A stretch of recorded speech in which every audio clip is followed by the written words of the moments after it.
दैत्य भगवान से शत्रुता करके भगवान की ही याद करते हैं और भगवान इनके ऊपर कृपा करते हैं, मारते हैं, साथ में तार भी देते हैं।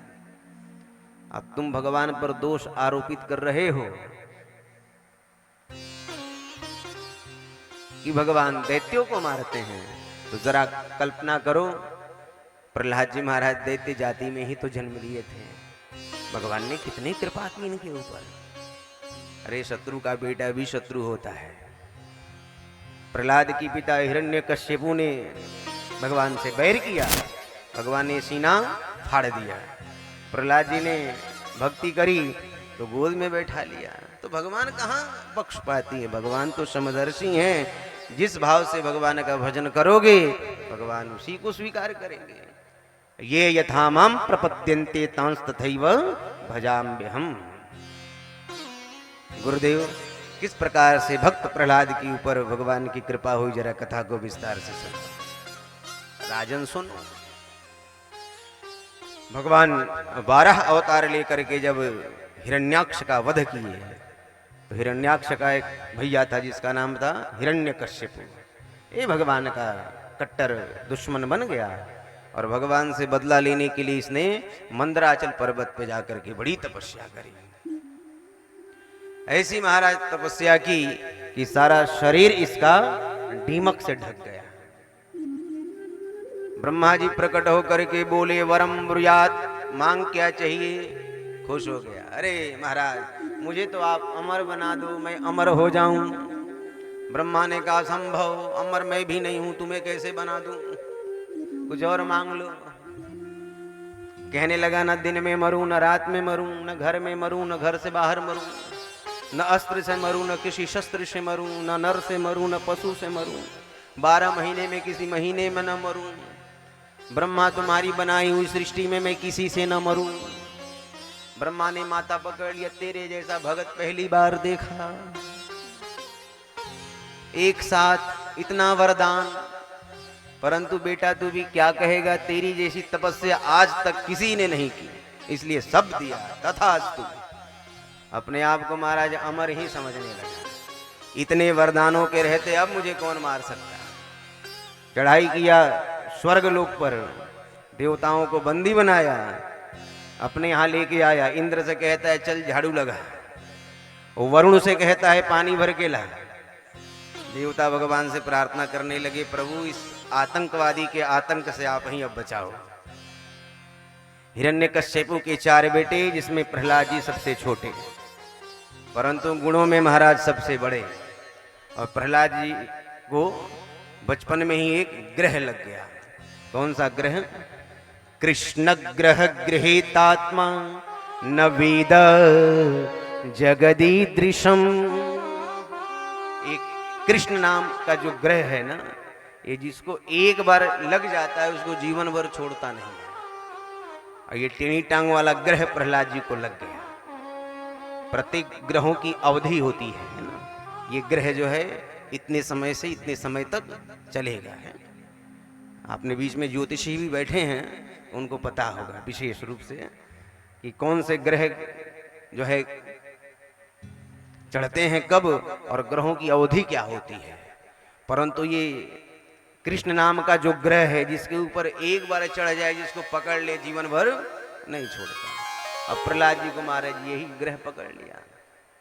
पढ़ने के लिए गए संडामर के यहाँ, समय बीता, घर आए, माँ का यादू ने स्नान कराया, पाउडर क्रीम लगाया, मोटा काजल लगा दिया और कह दिया जाओ पिताजी को प्रणाम करके आओ। हिरण्यकश्यपु को जाके प्रणाम किया प्रहलाद ने, रे पिताजी प्रणाम। हिरण्यकश्यपु गोद में लेके बैठ गया। बेटा सुनाए विद्यालय से आए हो, कोई बढ़िया पाठ सुनाओ। प्रहलाद जी कहने लगे, पिताजी तत्साधु मन्ये सुरवर्य देहिना सदा समुद्विग्न धियाम सद्गृहात् हित्वात्मपातं गृहमन्धकूपं वनं गतो यद हरिमाश्रयेत। पिताजी ये संसार, घर परिवार, घर गृहस्थी एक बहुत बड़ा अंध कुआं है, गृहमंधकूपम। हे असुर श्रेष्ठ, इसलिए इस अंधकुआं में गिरने से बचना चाहते हो तो एकांत में नितांत शांत होकर के वनम गतो यद हरिमाश्रयित, वन में जाकर के भगवान हरि के चरणों का आश्रय ले लो। हिरण्यकश्यप बहुत नाराज हुआ, परंतु सोचा कि नहीं नहीं, बच्चा है ये तो वही सुनाएगा जो इसको सिखाया जाएगा। गलती इसकी नहीं है, गलती इसकी गुरुजी की है। अरे बेटा प्रहलाद, अब विद्यालय जाना तो अपने गुरुजी को जरा मेरे पास भेज दे। प्रहलाद जी ने जाके कहा, अरे गुरुदेव, पिताजी आपको याद कर रहे थे। अब शुक्राचार्य के दोनों बेटे संड और अमर को दोनों आए और अरे महाराज, आपने हमें याद किया, आज्ञा करो। हिरण्यकशिपु ने कहा कि तुम पहले ये बताओ कि हमारे बेटे को क्या पढ़ाते सिखाते दिखाते हो। अरे महाराज, आपने जो हमको सिखाया है, पढ़ाया है, बताया है, वही हम बच्चों को पढ़ाते हैं। शिक्षक वही सिखाएगा पढ़ाएगा जो सरकार ने शिक्षा नीति निर्धारित की है। सरकार ने यदि प्रतिबंध लगा दिया कि ग से गणेश पढ़ाना बंद करो, क्यों, क्या दिक्कत है? तो ग से गणेश पढ़ाते हो, सांप्रदायिकताएं फैलती हैं, तो क्या पढ़ाएं महाराज, तुम ही बताओ। तो ग से गणेश बंद करो, ग से गधा शुरू करो। बोलिए राधे राधे। हिरण्यकश्यपु का आदेश है विद्यालय में दैत्य नीतियां सिखाई जाए। दैत्य नीतियां ठीक नहीं है, परंतु सरकार का आदेश है। संडामर्क ने कहा कि अरे महाराज, हम वही सिखाते हैं जो आपने आज्ञा दिया है। झूठ बोलते हो, अभी अभी मेरा बेटा मुझे बता के गया है, घर गृहस्थी ये अंधकुआं है, इसमें गिरने से बचना चाहते हो तो जंगल में जाकर के हरि के चरणों का चिंतन करो। बेटा को बाबा बैरागी बनाना चाहते हो। कान पकड़ा संडामर्क ने, अरे महाराज क्षमा करना, आगे से ये सुनने को ये सब कुछ नहीं मिलेगा, गलती हो गई, बच्चे हैं, क्षमा करना। हाँ ले जाओ उसको, दैत्य नीति सिखाओ।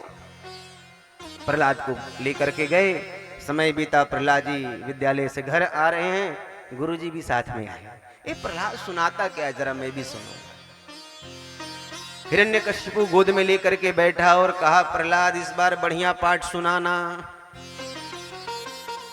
प्रहलाद जी ने कहा, पिताजी इस बार तो 9 पाठ सीख के आया हूं। 9 पाठ? हाँ पिताजी। प्रहलाद जी गुरुजी की तरफ देख के मुस्कुराए, सुनते हो गुरुजी, पिताजी हमेशा बढ़िया पाठ पूछते हैं और सुनना हमेशा घटिया चाहते हैं। अब बढ़िया पूछ रहे हैं तो इनको बढ़िया ही सुनाऊंगा। और प्रहलाद जी सुना बेटे भगवान की नवधा भक्ति। श्रवणम कीर्तनम विष्णु स्मरणम पाद सेवनम अर्चनम वंदनम दास्यम सख्यमात्मनिवेदनम।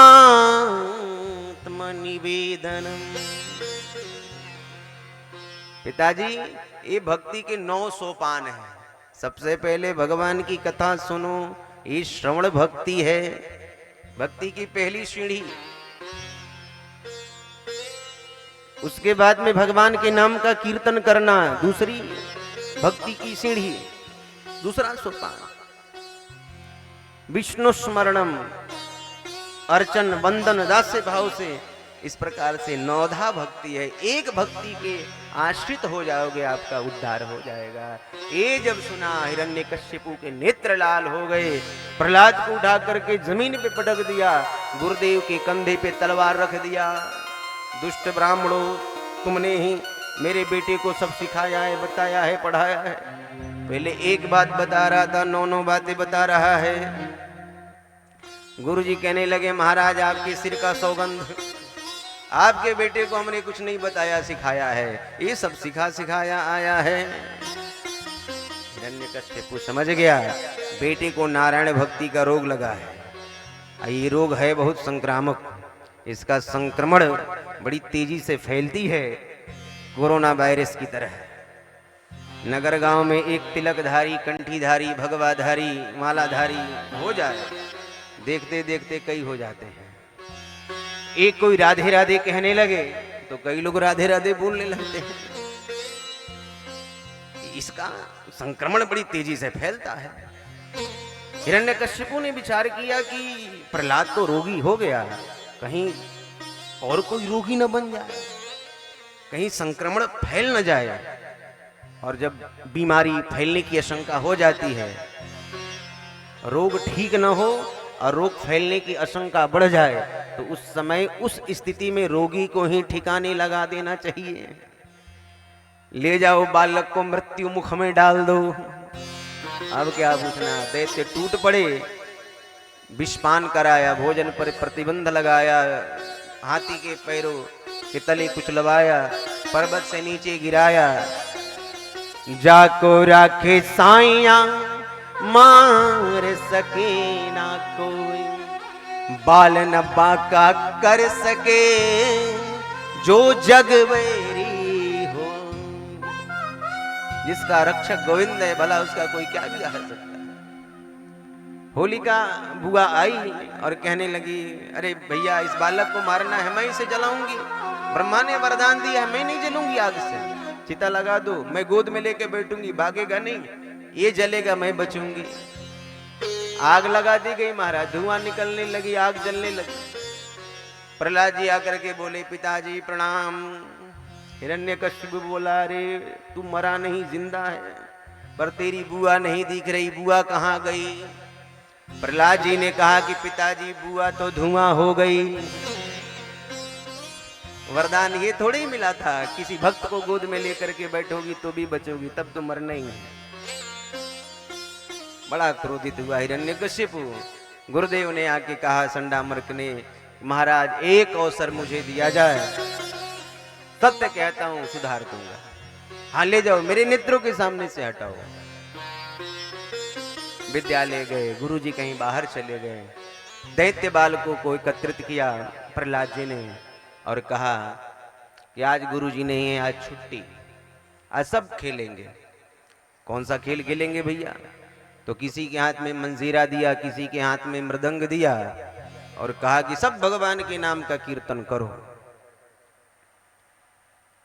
सब भगवान के नाम का कीर्तन करो। दैत्य बालक बोले, प्रहलाद तेरी बातें बड़ी प्यारी लगती है,